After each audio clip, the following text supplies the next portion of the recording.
Welcome back to the third part of the Sonic Adventure playthrough. We just got through Ice Cap Zone, and we now have to meet up with Tails somehow, because we lost him in Ice Cap somewhere. Wherever the heck he went. He just stops being around sometimes. Oh, and there he is. Okay. See, I told you he was waiting outside for us. I mean, he's just magical. Not much, just gonna punch your face. Oh, Knuckles. Unfortunately, Knuckles is one of my all-time favorite Sonic the Hedgehog. No time for games. Just realize that he references this scene in Sonic Adventure 2 Battle. No, I recognize that. It's just been a while for me since... This is the most apathetic, like, getting hurt noise. Oh no! Oh no! Oh no! Give me your bet! Oh no! No, just, he's not even, it's like he's not even, like, threatened. He's just, oh no.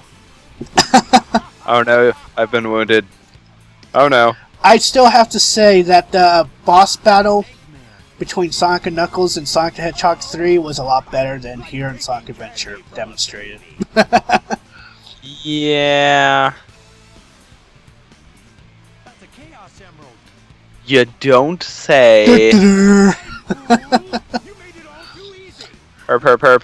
Oh, Knuckles, you gullible fool. But that's why I love you. This isn't the first time. Nope. It certainly won't be the last either. Well, actually, doesn't... No. Because Knuckles, shapes up in Sonic Adventure 2 Battle. And Sonic Heroes. Yeah, it's a little bit. So, I guess technically Knuckles is... Well, no, he's not done being an idiot. He becomes less about being ridiculously gullible and more just being stubborn. Oh, yeah. Oh, and if you notice around the video Borderlands, I tried my best to zoom in on the gameplay footage as much as I can, so if you still see the purple lines there, just try to ignore it, I guess, because I did the best I could. It's not too much of a distraction. Yeah. But I mean, for me, recording this footage was a big distraction because all I see is a small screen where the gameplay is. And then all of a sudden, it's surrounded by this big purple of nothingness. Oh, it's alright. I hate... What do you have to say? I hate this boss battle. Yeah, I was about to say the same thing. I do have to say, I'm not a big fan of this boss battle. I mean, I was impressed the first time I played it, but if you're going to do a constant playthrough of it, like me, and you do a Let's Play of it, like me, then you're going to find yourself very tired of this boss very quickly. Well, it annoyed me that it really didn't matter whether you were on the lily pads or not. Because it literally doesn't matter. No, it doesn't matter. You can still stand in the water for at least maybe 5 to 10 seconds before you lose all your rings, for some odd reason. Instead of drowning. I mean, that's always good. And it doesn't make any sense, because doesn't this technically make Sonic Jesus, officially? If he's walking on water? Pretty much. But I think what bothered me is the fact that they brought it back in Tails' story as well, which is, honestly, it's more of a pain there. And didn't they bring it back in Knuckles as well? Yes, they have. Yeah, so it's in Knuckles and as well. Out of all three of them, Tails, the duration of the boss fight is actually shorter on Tails' story. Really? Yeah, because here, and as Sonic and Knuckles, I think you only have to hit the target 5 times. As Tails, I think you only hit the target 4 times. I don't know why. I don't know either. But yes, this is... Every time I play Sonic Adventure, I dread coming to this point of the game, fighting against Chaos 4. I just hate it! Agreed. It's just not particularly enjoyable. I'm not gonna lie. Oh yes, and then we get introduced to one of Dr. Robotnik's finest creations of all Sonic history, the Egg Carrier. One that definitely makes a reappearance several times in the universe. Oh yes. With a good reason. But this game did a fantastic job of introducing it into the story. Mm-hmm. And, yeah. I'm going to reference Brain Scratch commentaries here because there is actually, they actually did a commentary of the playthrough of Sonic Adventure. And I don't know if I'm on Lewis's side or not, but out of that, he sees a big, giant phallus looking at the egg carrier. I could see it. I could see it. I don't. Well, especially, you know, and we won't be seeing it here on this video, unfortunately, but definitely during the cutscene where before we get into Red Mountain, I definitely can see it there. You can now play with Knuckles. Woohoo! What's the matter? What are you waiting for? I'm waiting. Get out of here. I'm waiting for you to stop being an idiot. It took me forever to figure out. I had to go up here as well. Yeah. But I mean, you know, This game was generally not clear about where you had to go. oh no, I won't say that this game is linear, because it really isn't. You really have to go out of your way to figure out where the hell you're supposed to go. Oop. Or if you can manage to amazing cutscene right here, by the way. Indeed, I was pretty impressed. But unless you want to go out of your way and find special red orbs of light that gives you a big hint. Indeed. But no, when I first saw this cutscene, I really thought to myself that Tails has grown smarter, you know, compared to the classic days. Oh, definitely. I mean, building your own runway. I about said airway. I don't know why. On your workshop on Angel Island. That's pretty magnificent. Oh, and here we get introduced to Sky Chase. I didn't mind it here, to be honest, but you do have to go through this stage twice as Sonic and Tails, and Indeed. I think it gets tedious the second time, just not because it's truly difficult, but more because it's just long. definitely long. But here I didn't mind it because when I first saw it, you know, when I first got to this point of the game, I automatically thought Sonic the Hedgehog 2. That stage. But Sonic the Hedgehog was what? Sonic the Hedgehog 2 for the Sega Genesis.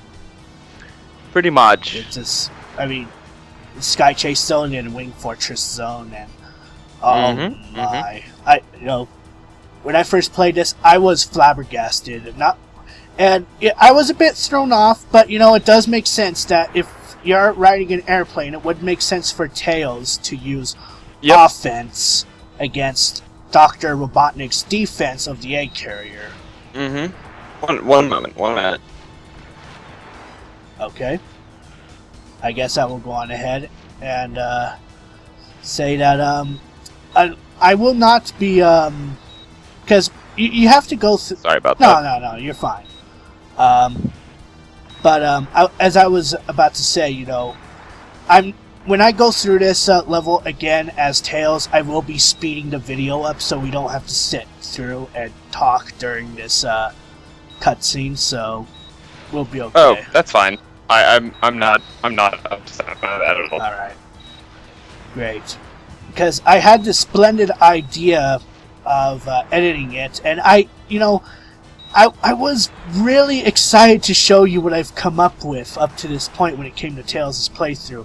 But when my laptop crashed... It happens. You know, it happened to me. My everything, including my graphics card and all that and whatnot, just burnt out on me whether I wanted it to or not. And I was stuck without anything for quite a while. Oh, be quiet, Tails.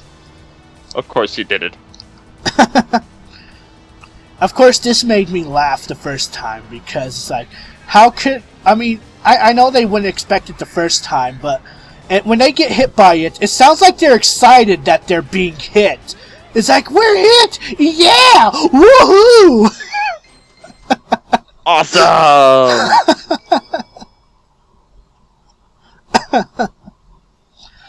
Oh, man. Do you see that giant laser of death? Yeah, that was tight. The falling noise is ridiculous, might I add. Oh, I love the cartoon sound effects, though. I do love it. Unfortunately, this will be the first and the last of the modern Sonic games that uses the Sonic bouncing sound effect and, you know, such cartoon noises such as we just witnessed right here, unfortunately. Truth, truth. I don't know about you, but, well, actually, I know about myself. Oh, wait, that was really stupid to say. Fuck it! Did you really find the bouncing noise to be as annoying on this game? No, not too much. I mean, I played through all the classic games. It was pretty casual to me. Hi, Amy Rose. Amy, stop pushing your problems onto other people. Oh, God. Right. She is wearing clothes from the swinging 60s. She always does. Well, actually, did she? No, I don't think on Sonic CD. I mean, I suppose, but they were pretty retro even then. Yeah. I mean, the difference between now and the one in Sonic CD, her quills popped out kind of like Sonic's. However, not here. She has them brushed I don't know. down. I don't really know why they changed that. I don't know either, but as time came by and I played every Sonic game that is modern, I've kind of grown fond of Amy's. Oh, Amy. Getting chased by a robot of death? Time for a date. Oh, and here comes my favorite level, an all-time favorite level in Sonic's playthrough, Twinkle Park. Definitely. I love this level so much. Unfortunately, I had an annoying time here because, well, not in the beginning, but in the second half of the level, there'll be like a sound effect that just would not go away until I finished the level itself, and I don't know why. But that didn't stop me from completing this level regardless. And I don't know why, but I always go for the black cart when it came to this section. Because it's the best? Well... So, I wasn't aware that was a question. Also, I love this part of the level to death. Oh. Although it was absolutely absurd sometimes with how you could get bumped and lose all your rings. It's still amazing. Yes, this is something that Sonic Drift failed to do. Something that never should have been done in Sonic Drift to begin with, because Sonic Drift is a terrible game. And that's why Sonic Drift sucks.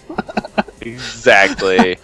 Why? I'm glad you've seen those as well. Why am I in a car? And that's why. I have to admit, I was confused about that in Sonic Riders too. It's like, oh, we're on hoverboards now. Oh, that's lovely. Like, okay, why don't we just run? Why is Sonic in a car? Why would Sonic be in a car? Why would Sonic need a vehicle at all? He can move at the speed of sound. Exactly. Hey, honey, you want some groceries? I'll be back in like 10 seconds flat. There, I'm done. Missing that little hole right there to drop into it's always just such a derp, because you miss it and then you're like, oh, well then, where's the loading? Oh, right, I need to fall down. Right. The roller coaster is also, oh, that noise. Yes, that noise. I know exactly what you mean. Yeah, for some reason it just occurs. Well, like, it didn't occur in at first on my PlayStation 3 playthrough, but then it occurred here. It may be a PC thing. I'm not sure. I think when I played through, I remember it occurring. I'm not entirely quite as sure though. I take a massive shortcut here, even though it took me a couple attempts. But another speed run trick, if you want to do that, just, spin dash onto the purple platform. Mm-hmm. And then, of course, if you want to take another massive shortcut, spin dash right here, and you'll actually make it closer to the springboard than you might imagine. Takes a few times, though. But third time is the charm, and there you go. End of Twinkle Park. Shame. I know. So much of the level missed. Yeah. Oh well.